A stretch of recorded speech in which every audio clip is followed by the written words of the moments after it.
নহয় মই এইটো আপোনালোকৰ যোগেদি সংবাদ মাধ্যমৰ যোগেদি বহুতৰ কাৰণে মই এই কথাষাৰ ক'ব খুজিছোঁ যে জুবিন গাৰ্গে জীৱিত কালত কিছুমান মানুহৰ পৰা একেবাৰে সহানুভূতি নাপালে। গোটেই জীৱনটো কিন্তু অসমৰ কাৰণে, অসমৰ জনসাধাৰণৰ কাৰণে, কোটি কোটি মানুহৰ কাৰণে জীৱনটো দিলে। সেই সময়ত তেওঁৰ ওচৰত নাছিল, কিন্তু আঁতৰৰ পৰা আলেঙে আলেঙে লক্ষ্য কৰিছিল আৰু পৰাপক্ষত তেওঁক আচৰিছিল বিভিন্ন ধৰণৰ সমালোচনা কৰি। গতিকে এতিয়া ইলেকশ্যন যেতিয়া আহিলে, এই ৰাজনীতিৰ বতৰত তেওঁলোকে কি কৰিছে, জুবিনৰ নাম লৈ পেলাই একাংশ ভোটাৰক তেওঁলোকে সাধাৰণতে সেইটো এণ্টি গভৰ্ণমেণ্ট টুইষ্ট এটা দিবলৈ চেষ্টা কৰিছে, যিটো মই ভাবিছোঁ নিৰপেক্ষ ৰাজনীতিজ্ঞ বা নিৰপেক্ষ বুদ্ধিজীৱী বা প্ৰফেচৰ বা whatever he may be or she may be, এই ক্ষেত্ৰত সম্পূৰ্ণৰূপে তেওঁলোকে নিমাত থকা ভাল, নিৰপেক্ষই থাকক।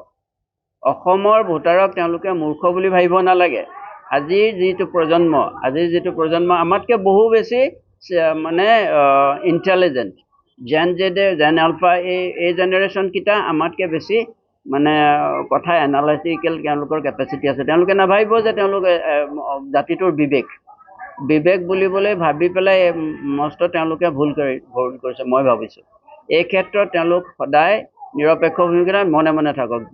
গতিকে এতিয়া জুবিনৰ নাম লৈ এছাম ভোটাৰক তেওঁলোকে আকৰ্ষণ কৰিবলৈ চেষ্টা নকৰিবলৈ, অন্য এটা পথত পৰিচালিত কৰিবলৈ যাতে চেষ্টা নকৰে, মই সেইটো এটা অনুৰোধ জনাইছোঁ সেইসকললৈ, ব্যক্তিলৈ। এতিয়া বহুতে মই জুবিন ঢুকোৱাৰ পিছতে তেওঁলোকে বিভিন্ন ৰাইটাৰৰ লৈ পেলাই তেওঁলোকে কালেকশ্যনো লৈছে, জুবিনৰ নামত কিতাপ উলিয়াইছে আৰু যথেষ্ট সংখ্যক বিক্ৰী হৈছে, অৰ্থনৈতিকভাৱে টনকিয়াল হৈছে। কিন্তু সেই দিশত জুবিনে একো নাপালে, সেই সন্মান নাপালে।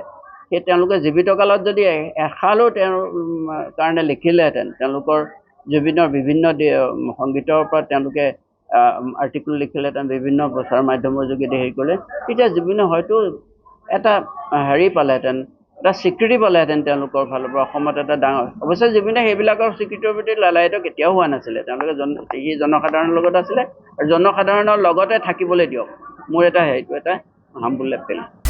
আপুনি বিচৰা বাতৰি পাব কেৱল নিউজ 18 এপত। নিউজ 18 এপ ডাউনলোড কৰিবলৈ স্কেন কৰক এই QR কোড। গুগল প্লে ষ্টৰতো পাব এই নিউজ 18 এপ।